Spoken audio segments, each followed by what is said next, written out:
আমাদের সমাজে বাবা ছেলের সম্পর্ক সবসময় সম্মানের, শৃঙ্খলার আর আদর্শের মাপকাঠিতে বাঁধা। কিন্তু এর মাঝে কি সত্যি একটা ঘনিষ্ঠ বন্ধুত্ব গড়ে ওঠে? কতজন ছেলে তার বাবাকে মনের সব কথা বলতে পারে? কতজন বাবা তার ছেলের বন্ধু হয়ে উঠতে পারেন?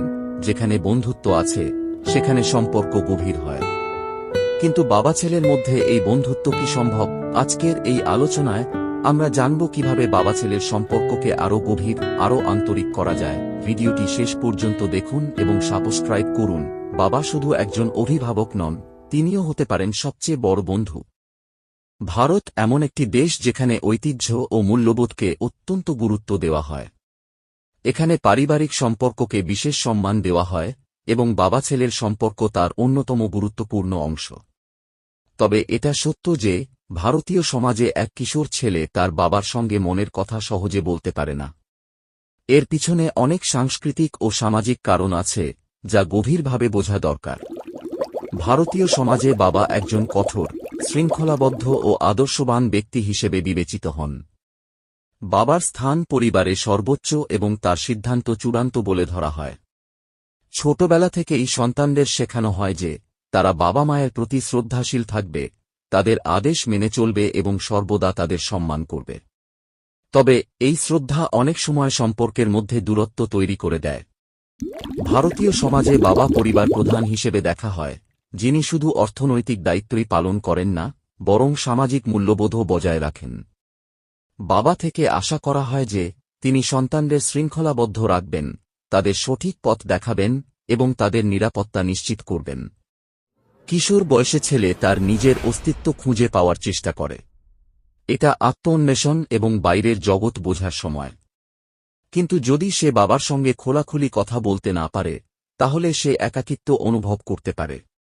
সে মনে করতে পারে যে তাকে বোঝার মতো কেউ নেই, যা তার আত্মবিশ্বাস ও মানসিক স্থিতিশীলতায় প্রভাব ফেলতে পারে। যখন এক কিশোর ছেলে তার বাবার সঙ্গে মনের কথা বলতে পারে না, তখন তা নানা ধরনের সমস্যার জন্ম দেয়। এতে শুধু সম্পর্কের দূরত্বই তৈরি হয় না, বরং মানসিক চাপ ও আত্মবিশ্বাসের অভাবও দেখা যায়। কিশোর বয়স এমন একটি সময় যখন অনেক প্রশ্ন ও দ্বিধাদ্বন্দ্ব তৈরি হয়। যদি সে তার বাবার সঙ্গে খোলাখুলি কথা বলতে না পারে, তাহলে সে ভুল পথে চলে যেতে পারে বা মানসিক কষ্ট অনুভব করতে পারে। পরিবারে বাবা ছেলের মধ্যে খোলামেলা আলোচনা না হলে তা সামগ্রিকভাবে সমাজকেও প্রভাবিত করে। এমন সমাজে পারিবারিক বন্ধন দুর্বল হতে পারে এবং ছেলে সঠিক দিক নির্দেশনা না পেয়ে খারাপ সঙ্গের দিকে ঝুঁকতে পারে। যদি ছেলে তার বাবার সঙ্গে মনের কথা বলতে না পারে, তাহলে তার মানসিক স্বাস্থ্যের উপর নেতিবাচক প্রভাব পড়তে পারে। সে হতাশা, উদ্বেগ ও আত্মসন্দেহের শিকার হতে পারে। পরিবারে যদি খোলামেলা কথা বলার পরিবেশ থাকে, তাহলে মানসিক স্বাস্থ্য ভালো থাকে এবং পারিবারিক জীবন সুখী হয়। এটি সত্য যে বন্ধুত্বপূর্ণ সম্পর্ক দীর্ঘস্থায়ী হয় এবং এতে বিশ্বাস ও পারস্পরিক বোঝাপড়া ভালো হয়। বন্ধুত্ব এমন একটি সম্পর্ক যেখানে মানুষ সহজেই মনের কথা বলতে পারে, কোনো সংকোচ ছাড়াই। এই বন্ধুত্ব শুধু বন্ধুদের মধ্যেই সীমাবদ্ধ নয়, বরং পরিবারের মধ্যেও থাকা দরকার। যদি বাবা ও ছেলের মধ্যে বন্ধুত্বপূর্ণ সম্পর্ক থাকে, তাহলে তা তাদের সম্পর্ককে আরও দৃঢ় করবে এবং তারা একে অপরকে ভালোভাবে বুঝতে পারবে। বন্ধুত্ব পারিবারিক সম্পর্ককে আরও সুদৃঢ় ও ভারসাম্যপূর্ণ করে তোলে। যখন বাবা ও ছেলের মধ্যে বন্ধুত্ব থাকে, তখন তাদের মধ্যে পারস্পরিক শ্রদ্ধা ও বিশ্বাস বৃদ্ধি পায়। তাই বাবাদের উচিত ছেলের প্রতি সংবেদনশীল হওয়া এবং তাকে বন্ধুর মতো গ্রহণ করা। বাবাদের উচিত ছেলের সঙ্গে বেশি সময় কাটানো এবং তাকে বোঝানো যে সে নির্ভয়ে নিজের মনের কথা বলতে পারে।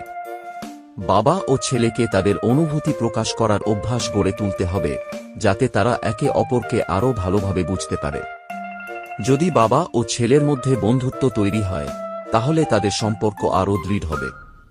ভারতীয় সমাজে বাবা কেবল কঠোর শাসকের ভূমিকায় নয়, বরং এক সহানুভূতিশীল ও যত্নশীল অভিভাবকের ভূমিকায়ও থাকবেন, এমন চিন্তাভাবনা প্রচলিত হওয়া দরকার। ভারতীয় সমাজে বাবা ছেলের মধ্যে মনের ভাব প্রকাশের অভাব আজও একটি বড় সমস্যা। তবে সময়ের সঙ্গে সামাজিক দৃষ্টিভঙ্গি পরিবর্তন হচ্ছে এবং মানুষ এখন এই বিষয়টি সম্পর্কে আরও সচেতন হচ্ছে। যদি বাবা তার ছেলের সঙ্গে বন্ধুর মতো আচরণ করেন এবং তাকে মনের কথা বলতে উৎসাহিত করেন, তাহলে তাদের সম্পর্ক আরও দৃঢ় হবে। একই সঙ্গে একটি সুস্থ সমাজ গঠনের পথও সুগম হবে। সম্পর্ক টিকে থাকে তখনই যখন তাতে বন্ধুত্বের উপাদান থাকে। তাই পারিবারিক সম্পর্কের মধ্যেও বন্ধুত্বের অনুভূতি থাকা অত্যন্ত জরুরি।